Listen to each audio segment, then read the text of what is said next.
Every legend carries scars. Some you see, some you don't. For Chris Rock, the world's laughter has always come with an echo, one that reminded him where he came from, what he lost, and what he learned to forgive. In the years since that night in 2022, the one the world will never forget, Rock has been quietly rewriting his own story. No headlines, no noise, just truth, whispered between the beats of silence. They say pain makes art, but for Chris, pain became language. He once said, "I wasn't trying to be funny. I was trying to stay alive." That survival instinct, the one that carried him from Brooklyn basements to global stages, is still the same fire that fuels his return today. When that Oscar night exploded across screens, millions saw the slap. But few saw what came after, the silence that followed. No statement, no anger, no chaos, just composure. That quiet was louder than any punchline. It wasn't about pride. It was about control. He had spent decades mastering that art, turning storms into stillness. While the internet split itself into camps, Rock vanished. Not into hiding, but into reflection. He went back to the stage, where truth had always waited for him. Small clubs, low ceilings, raw laughter. It was there that the healing began. Insiders from the comedy circuit remember how deliberate he was. No entourage, no announcement. He'd simply show up, take the mic, and speak. Not about the slap. About life. About forgiveness, fatherhood, and what it means to carry dignity when the world demands outrage. When Netflix handed him the stage again in selective outrage, audiences expected fury. What they got instead was balance. A man who could hold pain in one hand and humor in the other. It was raw, precise, and fearless. He didn't defend himself. He defined himself. Critics called it a masterclass in restraint. Comedians called it surgery with a smile. And millions called it redemption. Behind the laughter, there was something softer, a man reclaiming his rhythm. Sources close to the production described him as calmer, lighter, almost relieved. Chris didn't want revenge, one crew member said. He wanted release. That's the difference between rage and wisdom. One burns, the other rebuilds. In 2024, his animated series Everybody Still Hates Chris hit the screen, bringing his childhood back to life through color and memory. The show wasn't just nostalgia, it was closure. For the boy from Brooklyn, it meant taking the pain that once haunted him and turning it into something that could teach and heal. People close to the project said Rock was hands-on with every detail. The jokes, the pacing, the tone. He wanted it to feel like home, not Hollywood. Off-screen, he started to simplify. Cooking for friends. Calling his daughters. The man who once filled arenas now found joy in silence. Insiders who've worked with him recently describe a new Chris. More measured, more peaceful, almost monk-like. He still works hard, still questions everything, but without the chaos of proving himself. As one friend said, he's not chasing the crowd anymore. He's listening to the quiet. What about Will Smith? Time, as it always does, has softened edges. Both men walked through fire, and both emerged changed. Smith, in his own interviews and memoirs, has spoken of guilt, reflection, and learning. Rock, meanwhile, chose not to engage publicly. There were no reconciliations televised, no statements drafted.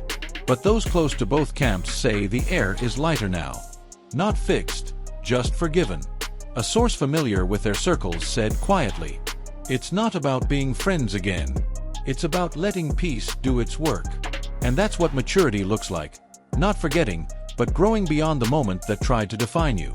Rumors occasionally surface about private conversations, mutual friends facilitating quiet understanding. Maybe they happened, maybe they didn't. What matters is the stillness that follows forgiveness. That's where healing hides.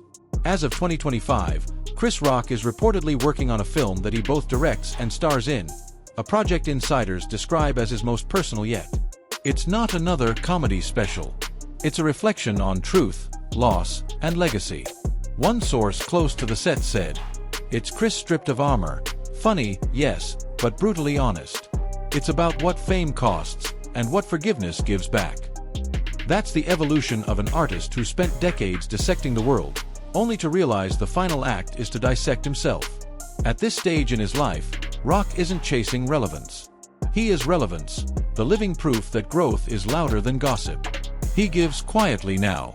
Donations to schools, women's programs, and local Brooklyn charities appear with little fanfare. He rarely speaks about it. As he once said, if you've been lucky, your next job is to make sure someone else gets lucky too. So, what really happened between Chris Rock and the world that once doubted him? Nothing short of alchemy. He turned pain into perspective, humiliation into humor, silence into legacy. In every laugh that fills a theater, there's a trace of the boy who refused to quit. In every moment of stillness, a man who learned the cost of peace. Maybe that's the real story. Not the slap, not the fame, but the transformation of a man who learned how to stand in the middle of chaos and simply breathe. He still performs sometimes, unannounced, unfiltered, unafraid. No spotlight, no cameras, no noise. Just laughter echoing through small rooms that once saved his life. And in that sound, familiar, fragile, free, you can hear it. A life rebuilt. A soul at peace. A man who doesn't need to prove anything anymore. Because maybe the truest redemption isn't loud. It's the whisper that says, I made it through. In addition to his stand-up comedy, Chris Rock continues to make waves in the world of television and film. With an impressive resume that includes hit movies like Top 5 and Grown Ups, as well as his groundbreaking television series, Everybody Hates Chris, Rock has solidified his status as a versatile and talented entertainer. Fans are eagerly awaiting his next big screen project, eager to see what new challenges and roles Rock will take on next. Furthermore, Chris Rock's legacy extends beyond his work in entertainment. As a trailblazer for Black comedians and artists, Rock has opened doors and shattered stereotypes throughout his career. His impact on the industry can be seen in the success of other comedians who have followed in his footsteps, inspired by his fearless approach to comedy and social commentary. Rock's influence on the next generation of entertainers is undeniable, and his legacy will continue to shape the future of comedy for years to come. Looking ahead, Chris Rock's legacy is poised to endure for generations to come. As a pioneer in comedy and entertainment, Rock's contributions to the industry have been nothing short of revolutionary. His ability to tackle controversial subjects with humor and insight has cemented his place as a cultural icon. Whether through his stand-up comedy, television and film projects, or his impact on the industry as a whole, Chris Rock's legacy is one that will stand the test of time. In conclusion, Chris Rock's future projects and legacy are topics that will continue to captivate audiences and industry insiders alike. With his unique blend of humor, intelligence, and social commentary, Rock has carved out a niche for himself in the entertainment world that few can match. He was a boy in a world that didn't always want him to exist. Andrews, South Carolina, a small town where the air was thick with the unspoken rules of segregation, was where Chris Rock first learned that laughter could be a shield. But the world wasn't kind, and the rules were harsh. Color dictated value, and children like Chris were taught, early on, that dreams could only stretch so far. Every step outside his front door was a lesson in endurance, every glance a test, every insult a challenge. When his family moved to Brooklyn, New York, seeking opportunity and freedom, Chris thought perhaps the city would be kinder. But Brooklyn in the 1970s was no sanctuary. It was a city of contrasts, vibrancy and danger intertwined like the graffiti on brick walls, hopes entangled with hard knocks. As a child, Chris was small, quiet, keenly observant, the kind of boy who saw more than he said. He watched people, memorizing expressions, gestures, patterns, the angry, the joyous, the broken. Unbeknownst to him, these observations would become the raw material of his future art. School was no reprieve. Chris attended a predominantly white school in a neighborhood where he was constantly reminded he didn't belong. The bus ride was a gauntlet. Kids spat, called names, hurled objects, laughed at him in ways that cut deeper than any fist. Each bruise on his skin came paired with a bruise to his spirit. At home, he carried the weight silently, hiding tears behind closed doors, because a boy didn't cry in public. These years, he would later say, didn't teach him what textbooks could. They taught him survival, resilience, and the unspoken language of pain. Humor became his weapon. Words became his fists. Every insult tossed his way was catalogued, stored in the vault of his memory, waiting for the right moment to be transformed into comedy. Sarcasm wasn't just a defense, it was armor, and laughter was the currency of control in a world that sought to strip him of dignity. The playground became a stage of strategy, every encounter a rehearsal for the life he hadn't yet imagined. At 17, Chris Rock discovered what would become his true calling: comedy. Sneaking into clubs in New York City, often with barely enough money for a bus ride, he waited hours to get minutes on stage. Sometimes his voice would crack, sometimes jokes would fall flat, but occasionally, a laugh would erupt from the crowd, and it felt like air returning to lungs that had been underwater too long.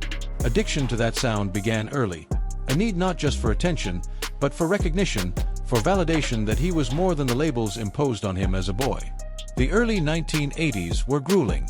Chris hustled every small stage, every dingy club, alongside other young comics, some chasing dreams, others running from shadows in their own past. Rumor has it that during these years, Chris was often the target of whispers. He was shy, introverted, and incredibly private. Some insiders suggest he might have struggled with jealousy from peers, that other rising comedians at the time didn't always welcome his sharp wit and fearless social commentary.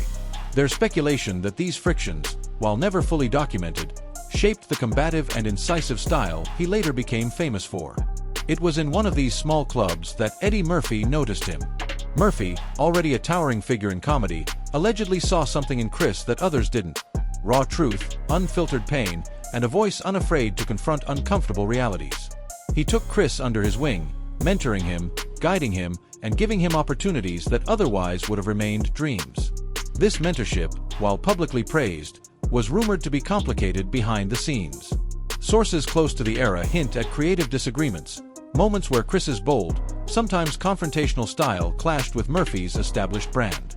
But in those clashes, Chris learned to refine his edge, to balance fearlessness with precision. Even before fame, Chris's personal life was full of trials that would later seep into his comedy.